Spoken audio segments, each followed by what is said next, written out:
Assalamualaikum semuanya. Bagaimana nih kabar kalian pada hari ini anak-anak? Alhamdulillah jika kabar kalian baik. Nah, sebelum kita memulai pelajaran pada hari ini, alangkah baiknya kita berdoa terlebih dahulu ya. Baik, untuk ketua kelasnya, tolong persiapkan. Berdoa dimulai. Berdoa selesai. Baik, anak-anak, ada yang tahu gak nih materi apa saja sih yang kita akan bahas pada hari ini? Baik, jika tidak ada yang tahu, kita mulai langsung saja ya. Nah, untuk materi pada hari ini, kita tuh akan membahas tentang memahami informasi dalam berbagai bentuk teks, yang dimana nantinya kita dapat memilih fakta dan opini dalam berbagai bentuk teks, salah satunya dalam bentuk teks pada sebuah artikel. Nah, sebelumnya Ibu ingin bertanya nih kepada kalian semua yang ada di sini. Sebelumnya, apakah kalian sudah pernah membaca sebuah artikel? Baik, kalau sudah, Ibu akan bertanya kepada Ani. Menurut kamu, artikel itu apa sih? Nah, benar Ani. Artikel itu merupakan suatu karya tulis yang dalam bentuknya itu tulisan lengkap, yang dimana dapat memuat suatu pemikiran, pendapat, dan ide-ide dari suatu persoalan yang ada dalam sebuah artikel. Nah, artikel ini bertujuan untuk mengetahui, menghibur, serta meyakinkan kepada si pembaca agar si pembaca itu lebih percaya nih apa benar artikel itu jelas dan benar. Nah, artikel ini pun bisa dapat dipublikasikan di majalah, surat kabar, dan berbagai media online. Nah, secara umum, artikel itu mempunyai karakteristik loh. Nah, ada yang tahu gak nih, apa sih karakteristik dalam sebuah artikel? Ya, benar. Karakteristik dalam sebuah artikel yang pertama itu kita harus membuat suatu gagasan secara singkat, padat, dan jelas. Yang kedua, artikel ini tidak berbentuk non-fiksi. Yang ketiga, artikel ini tidak ada batasan buku. Maksud dari tidak ada batasan buku itu maksudnya tidak ada panjang dan pendek tulisannya tersebut. Nah, yang keempat, artikel ini bertujuan untuk mengetahui, mendidik, dan memberikan segala informasi. Dan yang kelima, artikel ini bisa dapat dipublikasikan di majalah, surat kabar, dan berbagai media online. Nah, anak-anak, sebelum kita menentukan fakta dan opini dalam sebuah artikel, kita tuh harus lebih tahu dulu nih, atau lebih paham dulu nih bagaimana sih cara memahami sebuah teks artikel. Apakah ada yang tahu? Baik, jika tidak ada yang tahu, Ibu akan coba menjelaskan bagaimana cara memahami isi teks sebuah artikel. Nah, yang pertama, kita tuh harus membaca dan memahami sebuah teks isi artikel. Yang kedua, kita tuh harus mencatat apa aja sih isi pokok-pokok dari suatu persoalan yang ada di dalam teks tersebut. Nah, yang ketiga, kita harus bisa merangkai, lalu kita tuh harus memberikan pendapat dalam bentuk uraian. Yang keempat, setelah kita sudah merangkai pendapat, barulah pendapat itu bisa disampaikan secara lisan. Nah, sampai sini apakah bisa dapat dipahami? Baik, jika sudah bisa dapat dipahami, kita lanjut yaitu ke tentang fakta. Nah, menurut kalian fakta itu apa sih? Iya, benar Andri. Fakta itu merupakan situasi yang nyata dari sebuah kejadian yang pernah ada. Yang dimana fakta ini bisa terdiri antara satu orang atau dengan orang yang lainnya. Dan biasanya itu kejadiannya itu sama-sama jelas. Dan fakta ini tidak bisa terbantahkan oleh siapapun dan bisa kita lihat cek kebenarannya. Nah, selanjutnya di sini pun ada ciri-ciri fakta pada kalimat. Yang pertama, dapat dibuktikan kebenarannya. Yang kedua, fakta ini bersifat objektif. Yang ketiga, fakta ini memiliki data yang akurat, seperti kayak waktu, tempat, kejadian, peristiwa yang pernah terjadi. Dan yang keempat, fakta ini menjawab rumus pertanyaan 5W dan 1H, yang dimana rumus 5W dan 1H itu terdiri adanya apa, siapa, mengapa, kapan, bagaimana, dan di mana.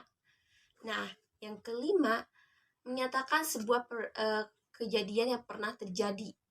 Yang keenam, mengungkapkan fakta secara deskriptif.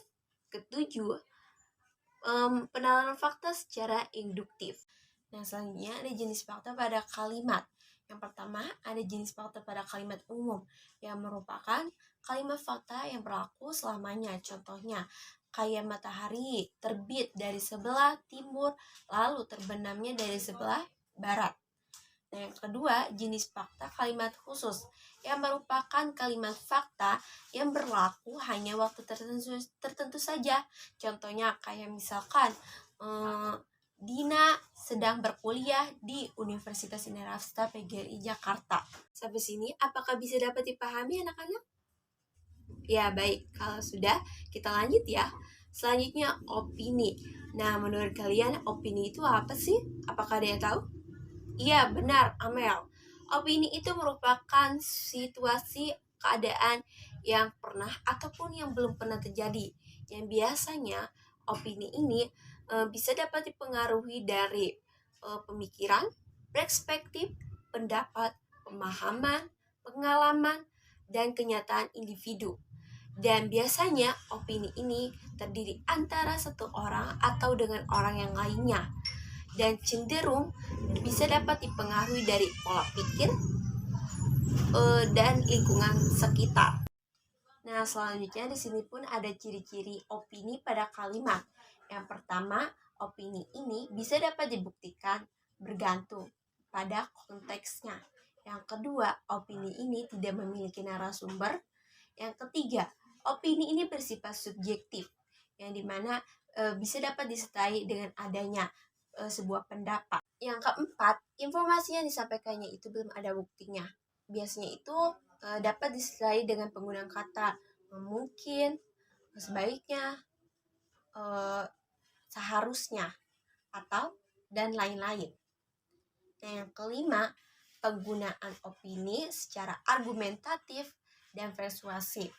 Yang keenam, penalaran opini secara deduktif. Nah, di sini ada jenis-jenis opini pada kalimat. Yang pertama, jenis opini kalimat umum, yang dimana merupakan suatu gagasan opini yang berlaku hanya individu tertentu saja. Yang kedua, jenis opini umum, yang merupakan suatu gagasan yang biasanya itu diakui oleh semua orang. Nah, anak-anak, sampai sini apakah bisa dapat dipahami? Ya, baik. Kalau sudah bisa dapat dipahami, silakan kalian lihat. Di sini ada sebuah teks artikel yang berjudul yang bertemakan tentang mutiara-mutiara hilang yang ditulis oleh Ayatul Marifah. Nah, coba kalian perhatikan sebuah teks tersebut. Nah, baik. Kalau sudah diperhatikan, silakan kalian baca terlebih dahulu dan pahami terlebih dahulu. Ibu akan kasih waktu 10 menit dari sekarang. Baik, anak-anak, apakah kalian sudah dibaca dan dipahami? Baik, kalau sudah, coba kalian perhatikan. Di sini ada sebuah tabel, yang dimana di dalam tabel tersebut ada sudah berisikan sebuah kalimat teks artikel. Nah, kalau kalian sudah lihat, silakan kalian tentukan yang mana opini dan yang mana fakta. Ibu akan kasih waktu 10 menit dari sekarang. Baik, anak-anak, apakah kalian sudah menentukan fakta dan opini? Baik, kalau sudah, Ibu akan meminta hasil kalian. Ibu akan meminta kepada kamu, Ani. Menurut kamu, nomor 2 ini opini atau fakta? Iya, benar, opini. Terima kasih, Ani, atas jawabannya. Bella, menurut kamu nomor 3 ini fakta atau opini? Ya, benar, fakta. Nah, terima kasih Bella atas jawabannya. Nah, selanjutnya Ibu ingin bertanya kepada kamu, Mila. Menurut kamu, nomor 3 ini fakta atau opini? Ya, benar, fakta. Terima kasih Mila atas jawabannya. Nah, selanjutnya Andri. Menurut kamu, nomor 5 ini fakta atau opini? Ya, benar, fakta. Terima kasih Andri. Baik anak-anak, mungkin hanya itu materi yang Ibu sampaikan. Nah, kesimpulan materi pada hari ini yaitu kesimpulannya, artikel merupakan suatu karya tulis yang dapat memuat suatu pemikiran, pendapat, dan ide-ide dari suatu persoalan. Dan fakta pun merupakan suatu situasi yang nyata dari sebuah kejadian yang dimana terdiri antara satu orang atau dengan orang yang lainnya. Nah, opini pun merupakan situasi keadaan yang pernah dan yang belum pernah terjadi, yang dimana terdiri antara satu orang atau dengan yang orang lainnya, yang biasanya opini ini cenderung dan dapat dipengaruhi dari pola pikir, pemahaman, dan lingkungan sekitar. Sekian tanpa kekasih. Cukup sekian dan terima kasih. Kurang lebihnya mohon maaf. Wassalamualaikum warahmatullahi wabarakatuh.